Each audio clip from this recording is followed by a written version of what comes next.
Good morning students, good morning दोस्तों।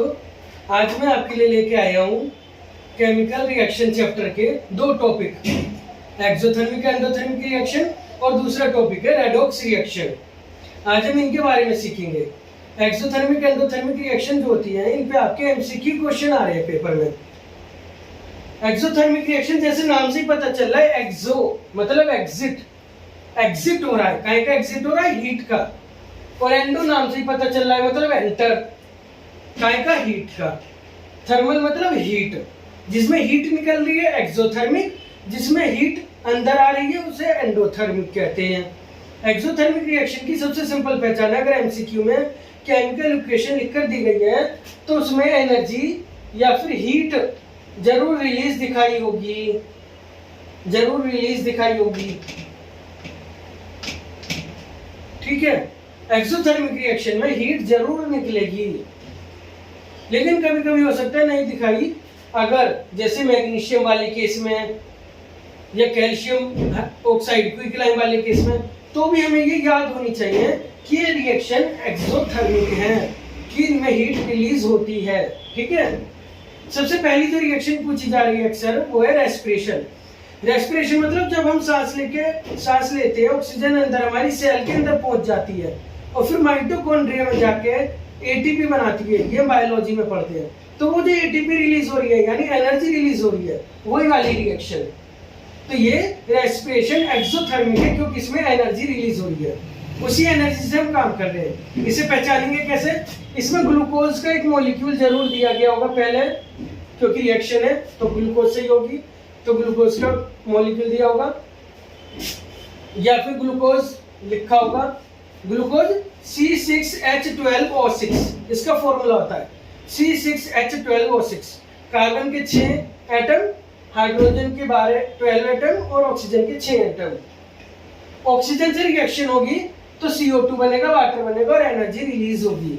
इसे balance कर लेते हैं तो यहाँ पे भी 6 लग जाएगा, यहाँ भी 6 लग जाएगा, यहाँ भी 6 लग जाएगा, ठीक है।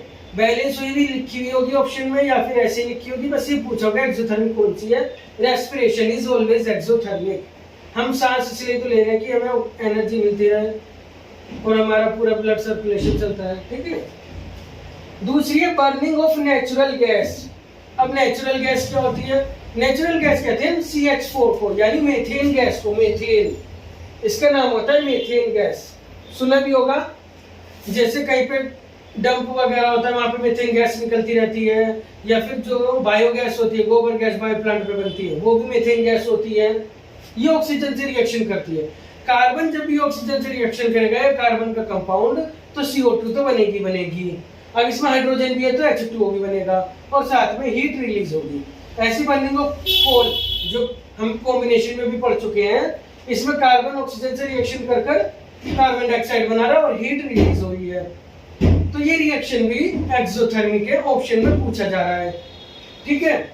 इसके अलावा मैग्नीशियम रिबन जब हम जलाते हैं तो व्हाइट डाइजिंग फ्लेम निकलती है, हीट निकलती है, तो एक्सोथर्मिक है। इसके अलावा कैल्शियम ऑक्साइड की वाटर से रिएक्शन, ये भी हम पढ़ चुके हैं कॉम्बिनेशन रिएक्शन में। वेरी विगरस रिएक्शन होती है, वेरी फास्ट रिएक्शन होती है, हाईली एक्सोथर्मिक है, टेम्परेचर इंक्रीज हो जाता है। कैल्शियम हाइड्रोक्साइड जब इसमें बनता है, क्विकलाइन की रिएक्शन कराते हैं तो स्लेक्ड लाइन बनता है और हीट रिलीज होती है, तो ये एक्सोथर्मिक है। इसे हम कॉम्बिनेशन में भी पढ़ चुके हैं। और एक और क्वेश्चन जो पूछा गया है, decomposition of vegetable into compost. मतलब जैसे सब्जियां हैं, फल हैं, उनके छिलके डाल दिए गड्ढे में और उससे खाद बना रहे, तो वो भी एक्सोथर्मिक है।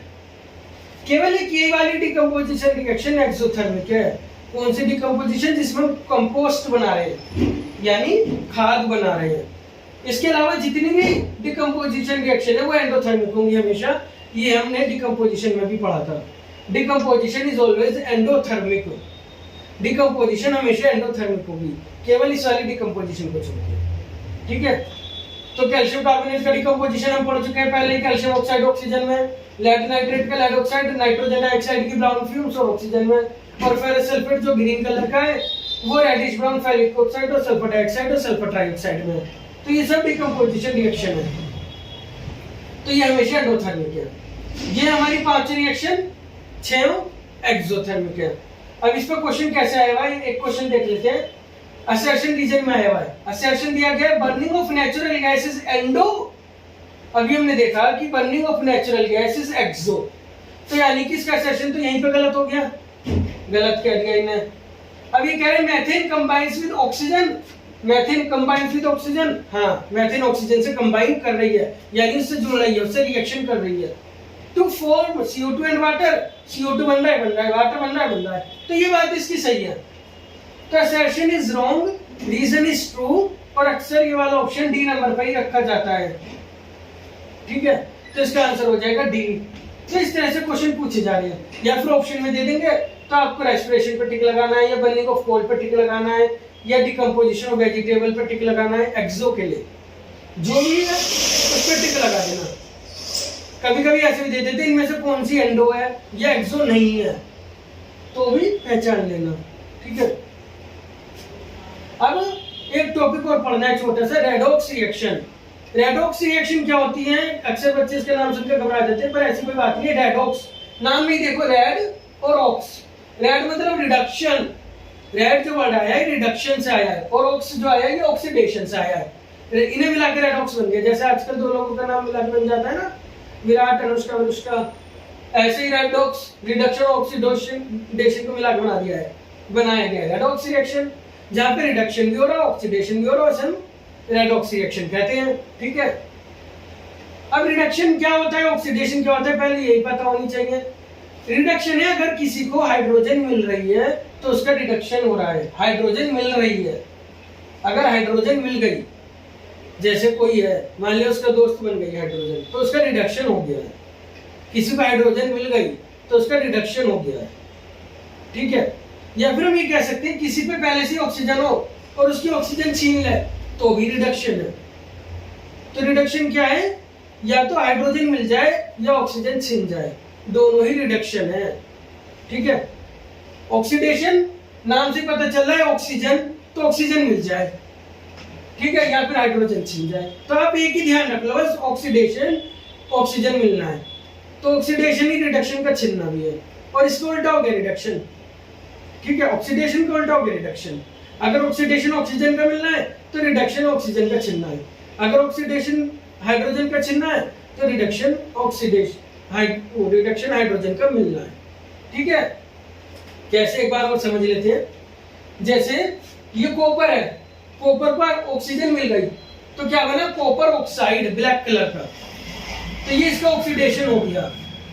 अब इसी कॉपर ऑक्साइड की रिएक्शन हाइड्रोजन से करा दो तो इसकी ऑक्सीजन छिन गई, इसकी ऑक्सीजन छिन गई, तो ये इसका रिडक्शन हो गया। यहाँ पे इसे ऑक्सीजन मिली है कॉपर को, तो कॉपर का ऑक्सीडेशन हुआ है। यहाँ कॉपर ऑक्साइड की ऑक्सीजन छिन गई तो कॉपर ऑक्साइड का रिडक्शन हुआ है। ये याद रखना, ऑक्सीडेशन या रिडक्शन हमेशा रिएक्टेंट का होगा, प्रोडक्ट का नहीं होगा। आंसर हमेशा रिएक्टेंट होगा। अगर ये पूछा ऑक्सीडेशन किसका हुआ है, रिडक्शन किसका हुआ है, तो आंसर हमेशा रिएक्टेंट होगा, प्रोडक्ट का भी आंसर नहीं होगा। कॉपर का ऑक्सीडेशन हुआ है कॉपर ऑक्साइड में, या फिर कॉपर ऑक्साइड का रिडक्शन हुआ है कॉपर में, ठीक है, तो ऑक्सीडेशन हो गया, ये रिडक्शन हो गया। आया समझ? ऑक्सीजन मिल गई ऑक्सीडेशन, ऑक्सीजन छिन गई रिडक्शन, या फिर हाइड्रोजन का मिलना भी रिडक्शन होता है, ठीक है।